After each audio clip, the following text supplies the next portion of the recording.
Hi, welcome to PhiloSign. My name is Markus, and on this channel I describe and explore the philosophy and semiotics of Charles Sanders Peirce. In this first video I describe the three categories that underline the whole philosophy and thinking of Charles Sanders Peirce. So, let's get on to it. So, what are the categories? The categories are a logical way to describe the reality and our experience. The categories can be applied to every kind of phenomena and every kind of reality. So the categories are a tool to help us to categorize, describe and explain everything that we could possibly experience. A few remarks before we dive into the categories themselves. The categories are very elemental and very basic, and therefore they are quite hard and difficult to explain through language, because our language is not as elemental and basic as the categories. Nevertheless, you will be able to understand the categories better when you relate them to your own personal experience of reality. And one final remark. The categories, as I said, are a logical way to describe reality. So there is a logic behind all of this, which is a subject to another video, but keep that in mind as we go through the categories. So the first category is the category of 1stness. 1stness is being without any relation to another. 1stness is pure quality or immediate feeling. 1stness has to be new and fresh, because if it were old, it would already be second to its former state. 1stness has to be free and spontaneous and vivid, because if it were determined by something else, it would also be second to that something else. So it's completely free, and we are never able to really capture 1stness and put it in a cage. It always escapes our thinking. Stop to think about it and it's already gone. But in our experience or everyday experiences of 1stness are, for example, qualities like colors or smells or sounds, and also feelings that we have. But very good example, in my opinion, of that kind of experience of 1stness is this kind of a state between dreaming and being awake. That kind of a delicate state when you're not really dreaming, but you're not really awake. So in that state, you're experiencing all kinds of free and spontaneous qualities and feelings that you're not really sure what they are. You're not thinking, but you're not perceiving things. You're just experiencing this kind of a vague feeling. And as you wake up, or as you stop to think about that kind of an experience, it's already gone. So 1stness is very delicate, very hard to describe, because it really escapes our description of it. And in order to perceive 1stness, it has to be embodied in something. For example, in order to perceive a color, that color has to be embodied in something. For example, a piece of cloth or a flower or whatever. And that brings us to the category of 2ndness. What I forgot to mention is that 1stness is also a possibility that can be embodied in something. For example, a color is a possibility that can be embodied in different objects. Secondness is being in relation to another.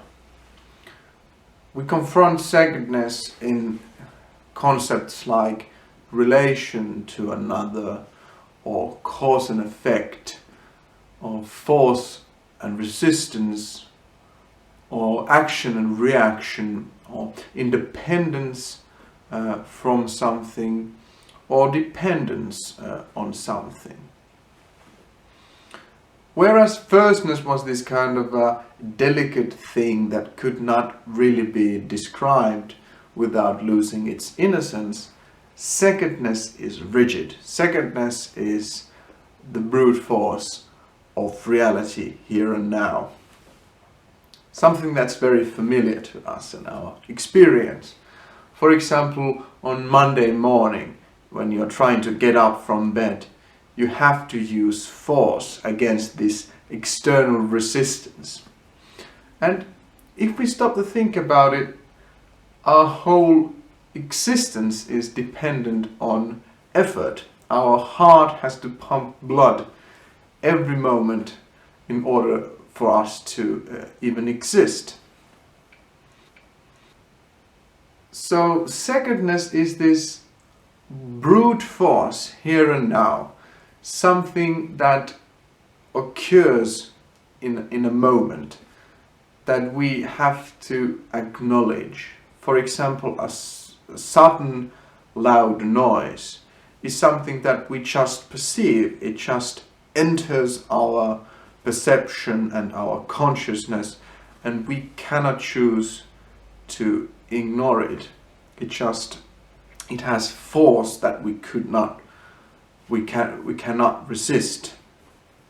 And with secondness, there is also this acknowledgement of otherness, that something is different from me, that there is something that is not my ego, and that there is contrast between things.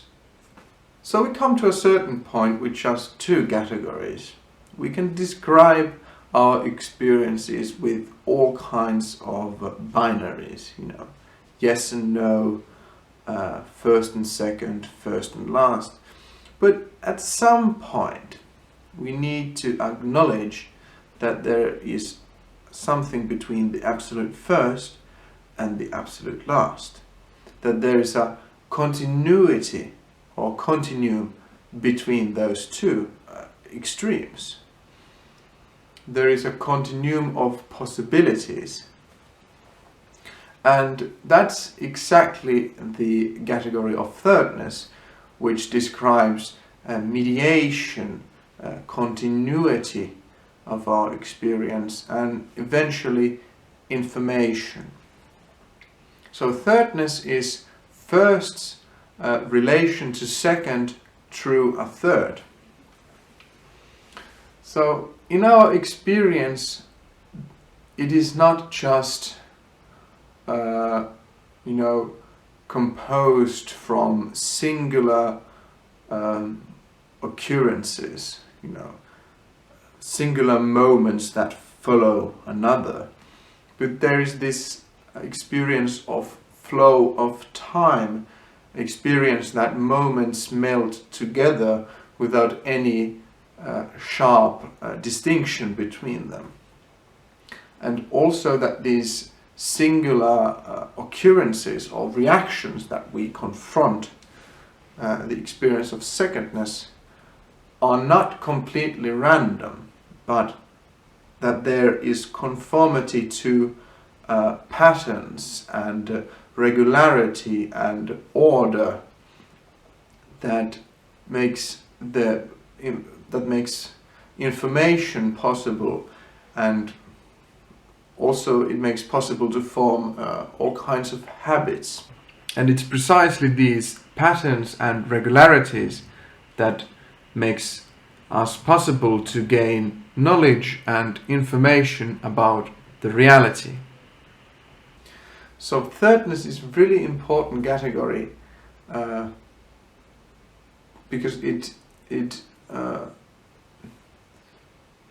makes possible that we can have minds and that there can be information that flows through these categories. So that was the categories in a nutshell, very quickly explained. They are very abstract, quite hard to understand, but try to relate them to your own experience. And you know, it helps when you are just concentrating and listening to your experience and try to maybe concentrate on the experiences of 1stness, or experiences of 2ndness, or experiences of 3rdness, and you know, try to little bit see how you feel about those things. You know, it's a creative thing to do. You shouldn't take it too seriously. Couple of very important points. These categories are never separated. Every kind of phenomena, reality, and experience is always a combination of these three categories. The three categories are always interwoven with one another. Nevertheless, no category can be explained with the other two categories. So we need three categories, and 3 is actually the minimum and maximum number of categories that we need to explain and to categorize our experiences and reality. I will show you in a video where I go through the logic of these categories, why it is so. But very important point is to remember that the categories are always interwoven with another. Everything is always a combination of all the three categories. Now, one last thing. We should not apply these categories formalistically. By that I mean that we shouldn't see these categories as ends in themselves. We should see these categories as tools to help us in inquiring the world and inquiring our experiences. Also, we should remember that there is always uncertainty in our universe. We can never be 100% sure about some things. All the classifications that we make with these categories are approximations, and you know, there's always this kind of a probability there. We can never be completely sure, and that's okay, but it should be remembered. But hopefully this video made sense. If you have any questions, please leave a comment and please subscribe.